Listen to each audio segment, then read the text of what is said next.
CNN's Zach Cohen has new reporting as well for us in this breaking news. What are you learning about what has been published when you hear J.D. Vance saying this was oversold by Goldberg? Yes, Sarah, sources are telling me and our colleague Natasha Bertrand effectively the exact opposite, and that the information that Defense Secretary Pete Hegseth posted in this group chat was highly classified at the time. And that's especially because at that moment, the operation had not even started yet. One of our sources, a U.S. defense official, says that the operational plans that are these are our operational plans that are highly classified in order to protect service members, the ones that were obviously helping carry out the strike that is really laid out in a detailed timeline in these messages posted by The Atlantic today. And look, these are the kind of updates that would be given to the president in a highly classified setting in real time as the operation unfolded. Our sources are really stressing that, of course, this information was as sensitive as it appeared to be. And there's been some hints as to that being the fact, including yesterday, CIA Director John Ratcliffe was asked a hypothetical about whether or not pre-decisional planning deliberations like what's detailed in these messages should be delivered in a classified setting, and he said of course they should. And look, but this is something that Donald Trump himself said yesterday when he was asked that there was no information in these chats or in this chat that was classified. Defense Secretary Pete Hegseth actually sort of declined to address a question whether or not he declassified the information that he posted, but we're learning today now that the details and the information that Hegseth specifically posted to this group chat was in fact classified at the time that he wrote it. Zach Cohen, thank you so much. We're just getting more information that just came in.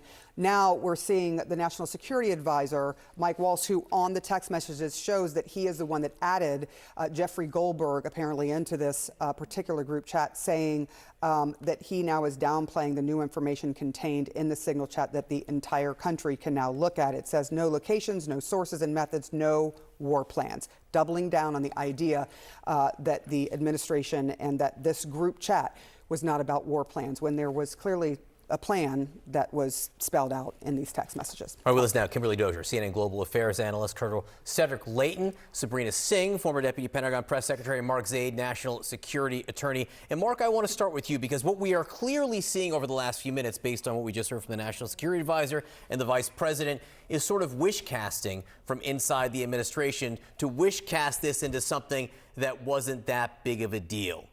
Yesterday, you called this a major OPSEC failure, operational security failure. That was before you saw the text messages on Signal. You deal in classified information in your law practice. What do you think now that you've seen the messages? I can't believe how anyone would think it wasn't classified at the time, which I guess is what they are at least acknowledging. I actually wish that Jeffrey Goldberg had given these text messages first to the intelligence committees to examine before putting them out there, but the administration gave him that opening without a doubt by their doubling down on what they say wasn't in there. This was a horrible blunder. The administration is doing, unfortunately, what it generally does, which is attack the messenger, deflect from what the actual issues are rather than just acknowledge you made a big mistake. You had, from what I understand, a good operation that should be applauded. But from a security standpoint, this is just another example of how, frankly, incompetent this administration has been in handling national security issues. And Sabrina, let me bring you in on this. You, of course, worked in communications at the Pentagon under Lloyd Austin until just a short time ago. The description, the kind of opposing descriptions that we are getting from the reporting, the messages, and the response from Mike Waltz and others on what they see. What do you see? Yeah, it's pretty clear what's here in those text messages. What we see is a pretty concise TikTok of events. We see the time and locations of where the strikes are going to occur. We even see that Secretary Hegseth put the airframes that were going to be used to conduct those strikes in the text thread. I understand that the Republicans are trying to cover up and parse that, the exact locations aren't given. It is well known where the Houthis control territory within Yemen.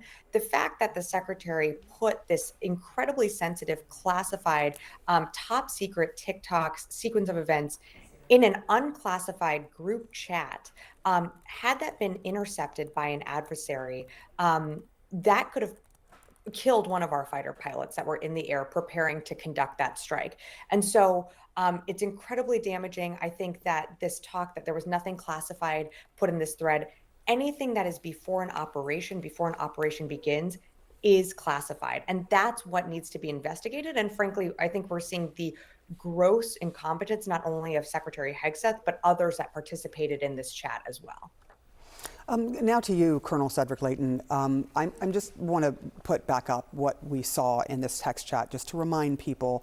One of the first things that we saw, and it gives the time, 11:44 Eastern, and it says weather favorable, just confirmed with CENTCOM, we're a go for the mission launch. And then it gives you the F-18s are launching, and it tells you that there are more F-18s launching, and then it says this is when the first bombs will definitely drop. And that was at 14:15, which is 2:15 in the afternoon, saying strike drones are on target. When you see that, if you were currently in the military involved in this particular mission, would you, if that was leaked out to the public or to someone who wasn't supposed to be a part of this group, would that put soldiers, airmen, people in danger?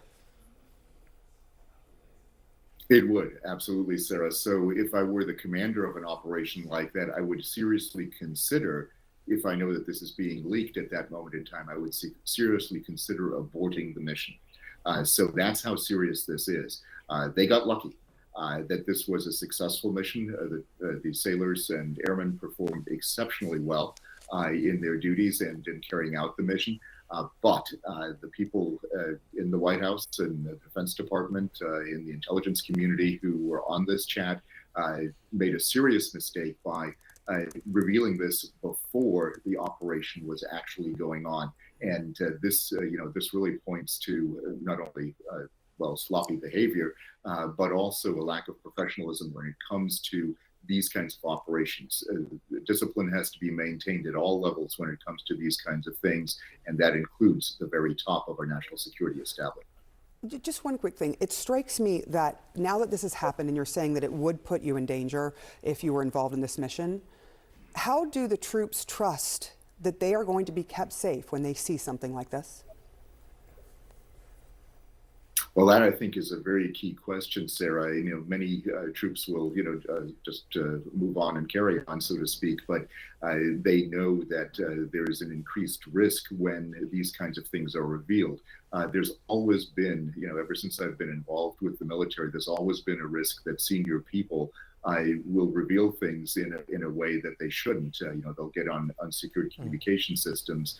They'll talk in open areas where they shouldn't. Kind of the World War II adage, loose lips sink ships, and that's the kind of thing that we're dealing with here. They should remember that. It is a very key component. And when you had Congresswoman Houlihan on, she spoke about how OPSEC is drilled into military people, but not so much into our political leadership. And our political leadership needs to understand there are significant consequences to these kinds of things, and a failure to abide by OPSEC rules, all of the OPSEC rules, can pose significant dangers and result in not only catastrophic failures, but obviously loss of life and potential loss of capabilities, operational capabilities.